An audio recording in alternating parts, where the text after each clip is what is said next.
돈이 스스로 오게 하는 36번의 부자 수업. 인간에게 의지가 있다면 돈에도 의지가 있다. 당신에게 돈이 흘러 들어오게 하고 싶다면 먼저 당신 앞에 놓인 길을 잘 흐르게 해야 한다. 주위에 담을 쌓아서 흐름을 막으려는 사람에게 돈은 가지 않는다. 흐름이란 나가고 들어오는 운동이다. 들어오기 전에 먼저 나가게 하면 자연스럽게 흐름이 일어난다. 당신 쪽으로 많은 돈이 들어오게 하려면 먼저 당신 쪽에서 돈을 잘 흘려보낼 필요가 있다. 당신 쪽이 먼저 돈을 내보내면 흐름이 매끄러워져서 더 많은 돈이 당신 쪽으로 흘러 들어온다. 그러니 이제 평소에 쓰지 못했던 돈을 써보자. 기부를 한다거나 누군가를 위해서 쓰는 것이다. 우리가 숨을 내쉬는 건 바로 숨을 들이마실 수 있다고 믿기 때문이다. 마찬가지로 우리가 쉽게 내놓을 수 있는 돈은 그 정도는 간단히 지갑에 채울 수 있다고 믿기 때문이다. 하지만 간단히 채울 수 없다고 생각하는 돈은 쉽게 내놓을 수 없다. 그렇다면 해답은 간단하다. 평소에 1,000원을 누군가를 위해 썼다면 이제 10,000원을 누군가를 위해 써보는 것이다. 그리고 믿는 것이다. 반드시 10,000원은 나에게로 돌아온다고. 행운을 기원하는 마음을 담아 누군가를 위해 돈을 쓴다면 아마도 더 큰 흐름으로 당신에게 돌아올 것이다. 그것이 흐름의 법칙이기 때문이다.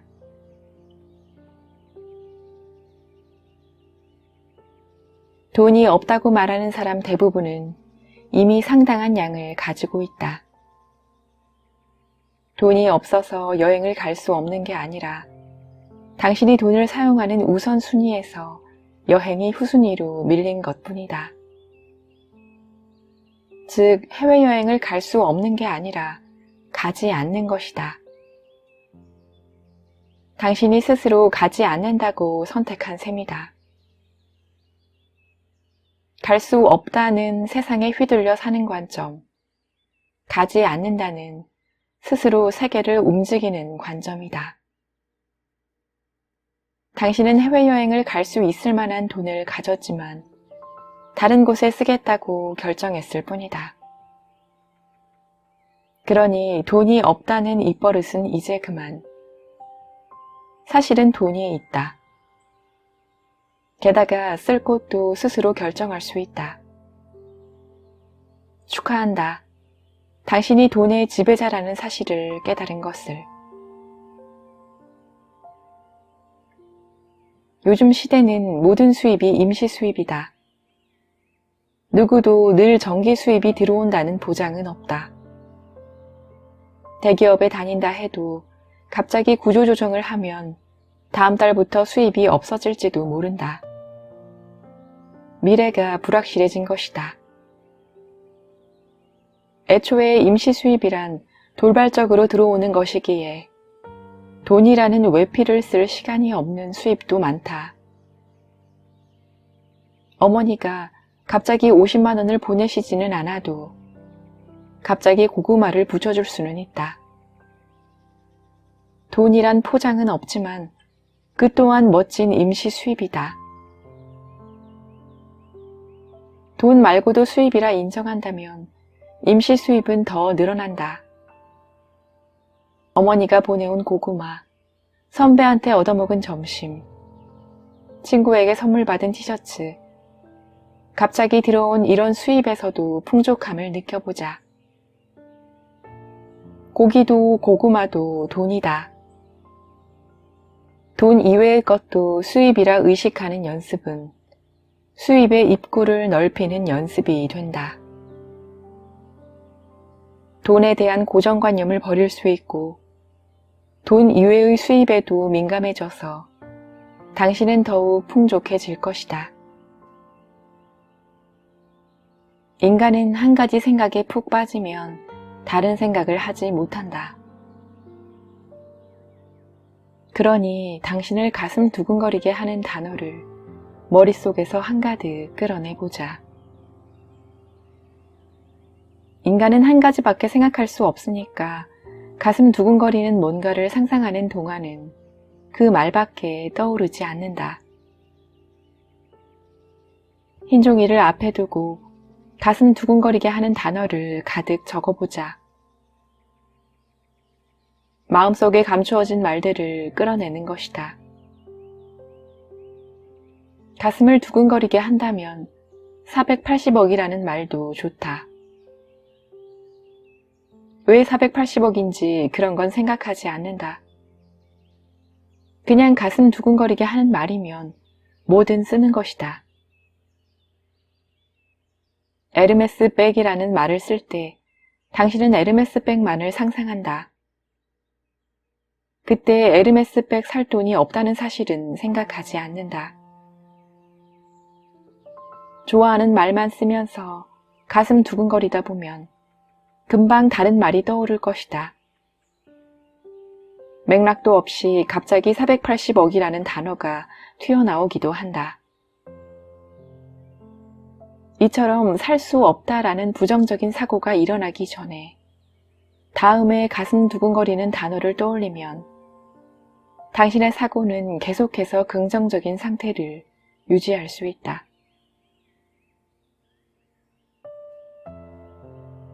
초고가 아파트가 날개 돋친 듯 팔린다는 뉴스가 나오면 당신은 어떤 느낌을 받을까?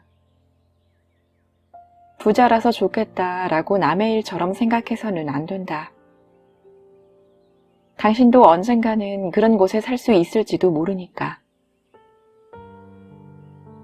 같은 사람으로서 이런 아파트를 구입하는 사람과 당신은 유전적으로 1%도 다르지 않다.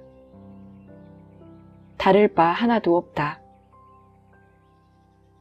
그러니까 이런 뉴스를 보고 남의 일이라 생각하지 말고 나도 언젠가는 일하는 가능성을 느껴보자. 그러면 당신의 입에서 부럽다라는 말 대신에 근사해라는 말이 나올 것이다. 자신과는 관계없는 일이라고 생각할 때는 부러워라는 말이 나오지만 자신도 언젠가는 그리 될 수 있다고 생각할 때는 근사해라는 말이 나오는 것이다. 당신에게도 당연히 기회가 있다. 세상 모든 것은 진동이다. 원자가 진동하니까 모든 물질이 진동한다. 물질뿐만 아니라 소리도 빛도 전파도 다 진동이다. 진동이란 파장이며 뇌파도 그 가운데 하나다. 알파파, 베타파, 세타파도 우리 뇌가 얼마나 떨고 있는지 나타내는 수치이다. 뇌는 아주 작은 진동, 목소리는 그에 비해 커다란 진동이다. 세계에 영향을 끼치려면 당연히 작은 진동보다 큰 진동이 좋다. 머릿속으로 부자가 되고 싶어 라고 100번 생각하는 것보다 입으로 나는 부자다 라고 한 번 소리를 내는 게 더 효과적이다.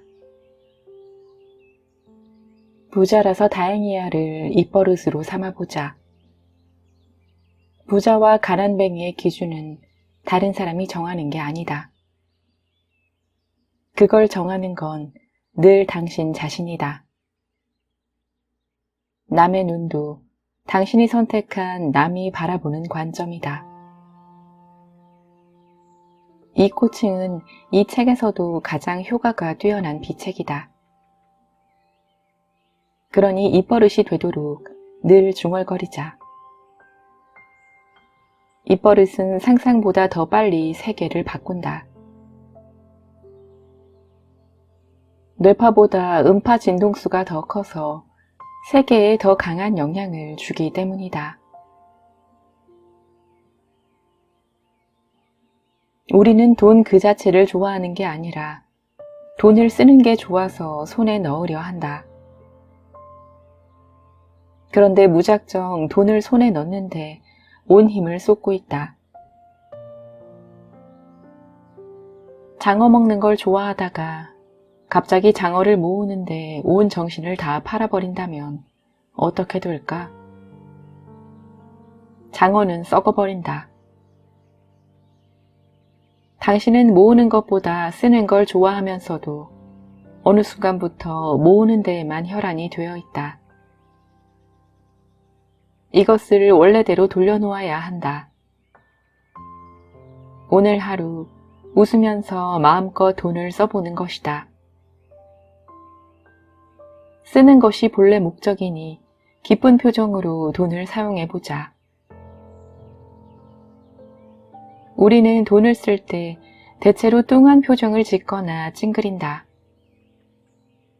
호주머니에서 돈이 나가니까 어쩐지 슬픈 기분이 드는 것이다. 이것은 본래의 원리를 잊은 것이다. 당신은 지폐 속 초상화가 줄어드는 걸 슬퍼하는 초상화 마니아인가? 아니다. 돈은 쓰기 위한 것이다.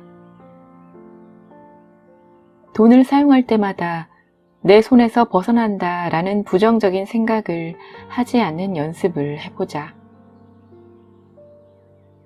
돈을 쓰면서 줄어들었다 라는 부정적인 감정이 일어날 때마다 나는 지폐 속 초상화 수집가가 아니라는 것을 기억하면서 돈은 모으는 것이라는 착각에서 깨어나자. 돈은 쓰기 위한 것이며 돈은 쓸 때가 가장 행복한 것이다. 부자가 되고 싶다는 말만으로는 현실을 바꿀 수 없다. 입으로만 말하는 게 아니라 이미 그리 되었다는 확신을 갖고 행동해야 한다. 내가 부자가 되리란 걸 아는 것처럼 행동하라. 부자가 되리란 걸 생생하게 믿을 때 당신은 지금과 다른 행동을 하게 된다. 가난할 때 할 수 있는 걸 해두자. 난 곧 부자가 될 테니까. 그렇게 생각하면 실제로 당신은 부자가 된다.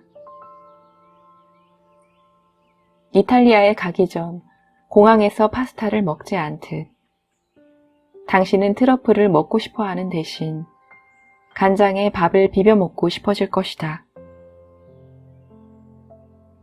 그렇게 간장에 밥을 비벼 먹을 때 이제 이것도 더는 먹을 수 없을 테지 하고 한숨을 내쉴 정도로 부자가 된 미래를 강렬하게 믿으라. 주위 사람들에게 자신이 되고 싶은 호칭으로 불러달라고 하자. 예를 들어 당신이 사장님이 되고 싶다면 사람들에게 사장님이라고 불러달라고 말하는 것이다. 일주일 정도 사장님으로 불리다 보면 당신의 뇌는 정말로 사장님이 되려고 한다. 그러면 뇌가 사장님이 되기 위한 단서를 주위에서 찾아낸다. 반년 정도 지속하다 보면 당신 주변의 모든 사람이 당신을 사장님이라 부르는 상황으로 바뀌어 있을 수 있다. 진짜 사장님이 된 것이다. 사장님이 되고 싶다면 당신의 아이나 다른 가족들에게 오늘부터 사장님이라 불러달라고 하자.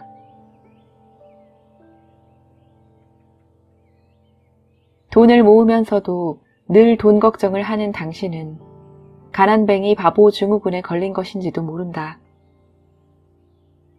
돈을 모으는 동안 시간이 없어진다는 걸 깨닫지 못하고 있기 때문이다. 20년 뒤에 마침내 목표한 금액을 모으고 일을 그만두었다고 하자. 그렇지만 이제부터 쓸 거야 하고 선언한 그 다음 날 당신이 죽을 수도 있다. 죽지 않으면 치매에 걸릴 수도 있고 사지가 마비되거나 암에 걸려 투병 중일지도 모른다.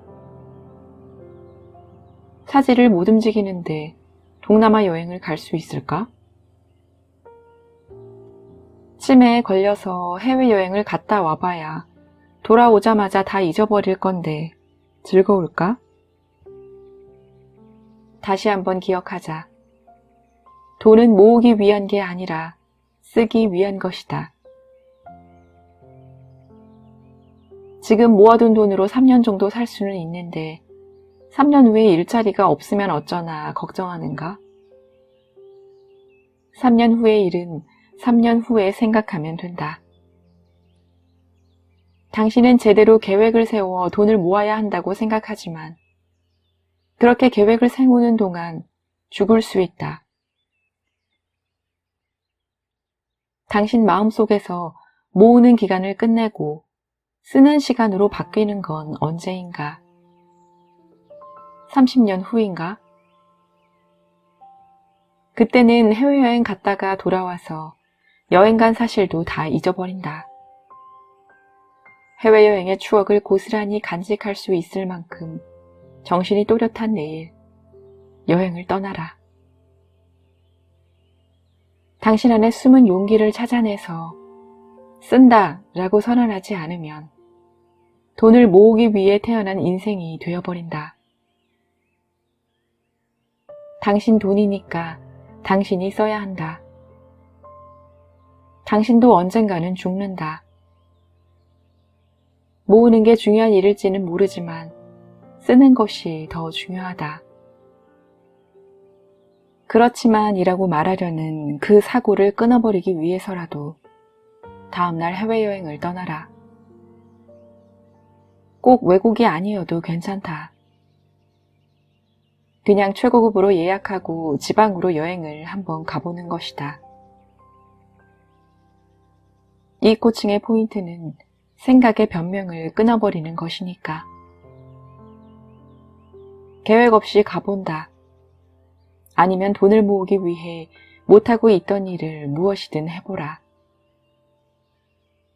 돈이 모이면 언젠가는 가리라.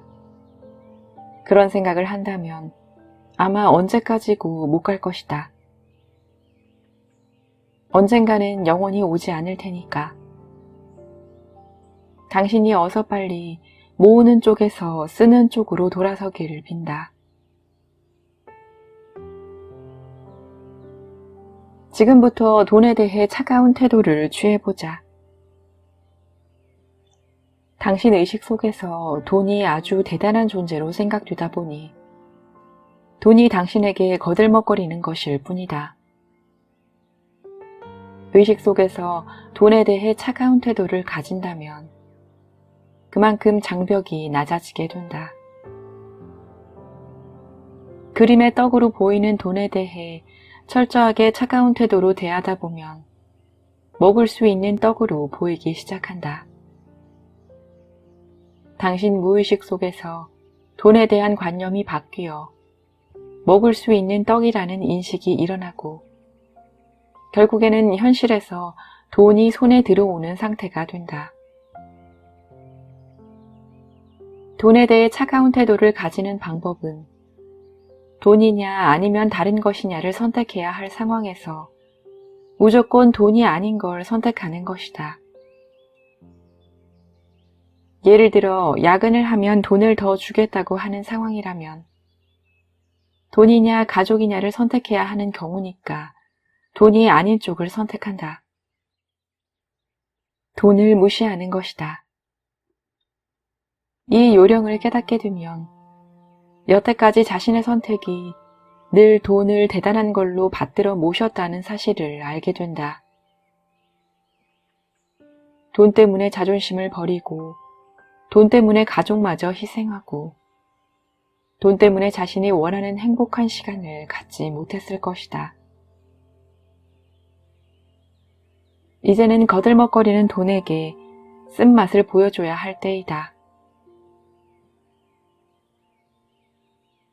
앞서 말했듯 먼저 내주면 반드시 들어온다. 이것이 에너지의 법칙이다. 이 우주에 무라는 장소는 없다. 어떤 장소도 제로가 될 수 없다. 아무것도 없는 장소를 향해 뭔가가 주위에서 있는 힘껏 밀려 들어온다. 전 우주가 무라는 공간을 허락하지 않기 때문이다. 그러니까 당신이 먼저 내밀면 주위에서 새로운 에너지가 밀려 들어온다. 제로 상태를 채우기 위해서다. 내가 먼저 누군가에게 선물을 하면 내 앞으로 뭔가가 흘러 들어오게 되는 것이다.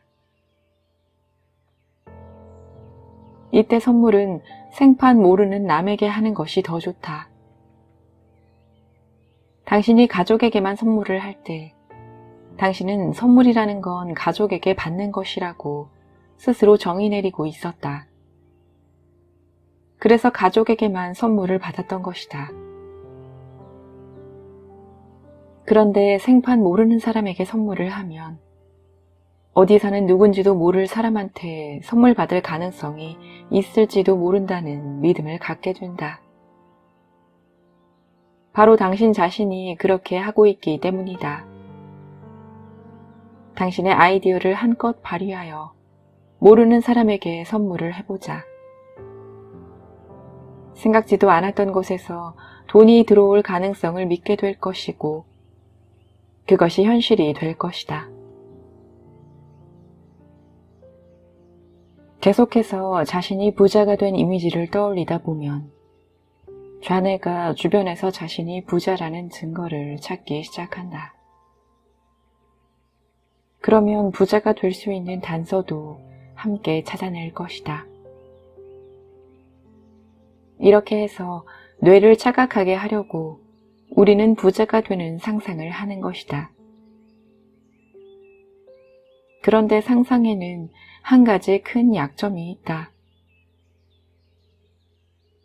뇌는 상상하는 동안 최고로 멋진 상태를 유지하지만 현실로 돌아오면 상상과 현실의 괴리에 낙담하게 된다. 그래서 상상 수면을 하는 것이 좋다. 상상을 한 뒤 그것을 유지한 채 잠을 자는 것이다. 이상과 현실 사이에서 괴로워하지 말고 상상 효과만을 유지한 채 잠들면 된다. 상상은 잠들기 전에 해야만 하는 것이다. 이것은 뇌과학에서도 밝혀진 사실이다. 자기 전에 좋은 미래를 그리는 선수는 다른 선수들보다도 성적이 좋다. 어릴 때는 이불 속에 들어가서 그날 가장 즐거웠던 일을 떠올리지만 어른이 되고 나서는 괴로운 일만 생각하며 잠드는 경우가 많다. 잠들기 직전의 시간은 뇌에게 가장 소중한 시간이다. 오늘부터 잠들기 전에 내가 부자가 된 이미지를 보다 구체적으로 그려보자. 그리고 그대로 잠들어 버릴 것. 그렇게 계속하다 보면 언젠가는 당신이 꿈꾸는 집에서 눈 뜨는 날이 올 것이다. 당신이 늘 돈이 아쉽다라고 불만을 달고 산다면 그 불만이 일어나는 메커니즘은 간단하다. 만족하지 못해서이다. 그렇다면 자기 자신을 만족하게 만드는 게 우선이다.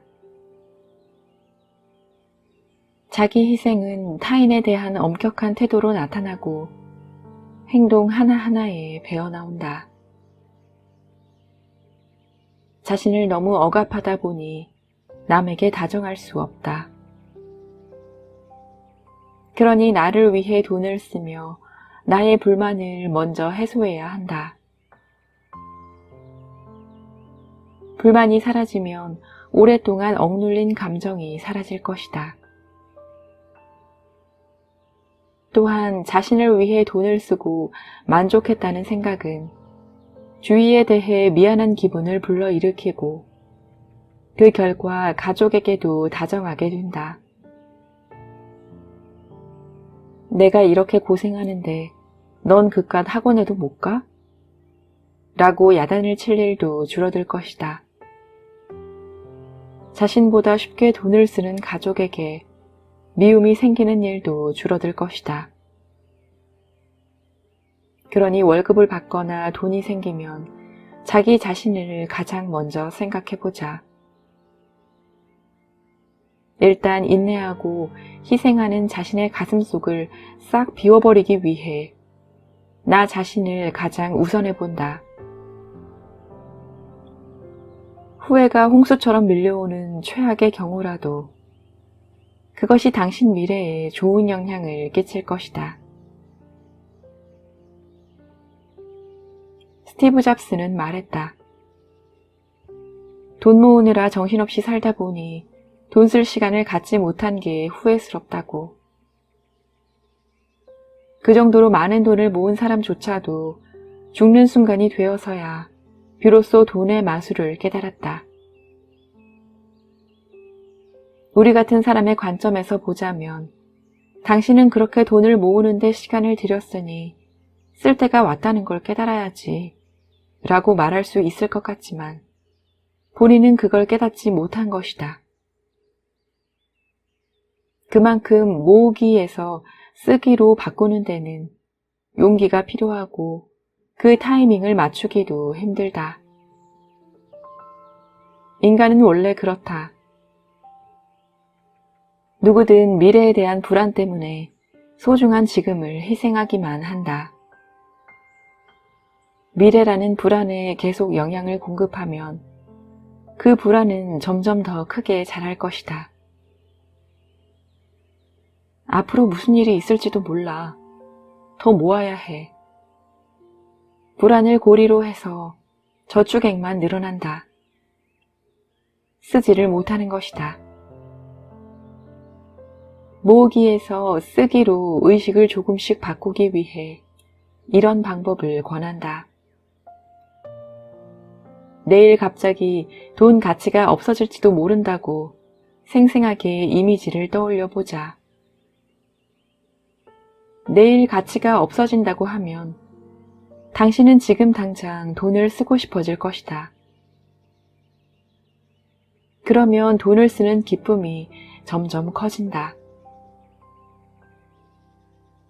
돈의 가치가 사라질 가능성을 생생하게 떠올릴 수 있다면 쓰기보다 모으기가 더 두려워진다. 당신은 TV에 나오는 부자가 멋들어진 저택에서 잘생긴 집사에게 서비스를 받으며 그렇게 사는 모습에 부러워할 수도 있다. 왜 하필 자신에게 없는 걸 바라보는가? 당신은 이미 가진 게 많다. 스티브 잡스는 말했다. 돈만 지불하면 나 대신에 운전해줄 사람을 고용할 수 있다. 그렇지만 나 대신에 병에 걸려줄 사람은 없다. 아무리 많은 돈을 가졌어도 지금 내 눈에는 생명 유지 장치의 녹색 불빛만이 차갑게 빛난다. 당신은 심각한 병에 걸린 사람이 1,000억을 내더라도 살 수 있으면 사고 싶은 건강을 이미 갖고 있다. 자유롭게 걸어 다닐 수 있는 다리는 도대체 얼마의 가치가 있을까? 돈으로 부릴 수 있는 집사보다도 당신을 사랑해주는 가족은 얼마만한 가치를 가졌는가? 그게 정말로 당신이 원하는 고급 저택보다 가치가 떨어질까?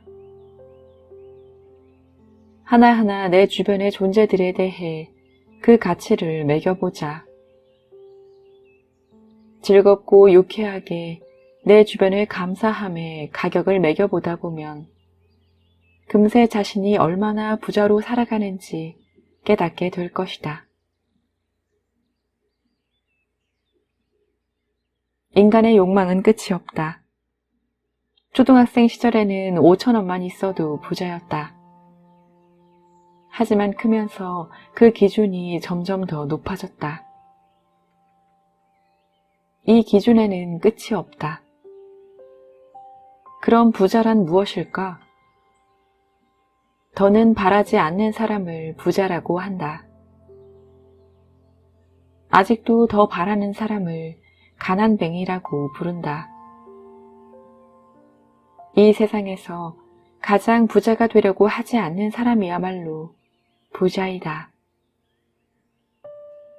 그럼 이 세상에서 가장 부자가 되기 위해 이제 충분해 라고 말할 수 있는 사람이 되어보자.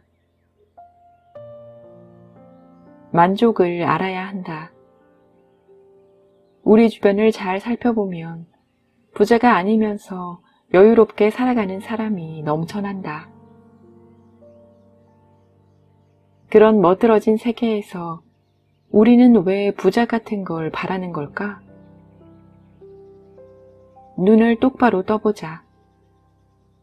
오늘도 풍성하기만 할 것이다. 여러분이 스스로를 부자라고 깨닫는 그날이 바로 오늘이기를.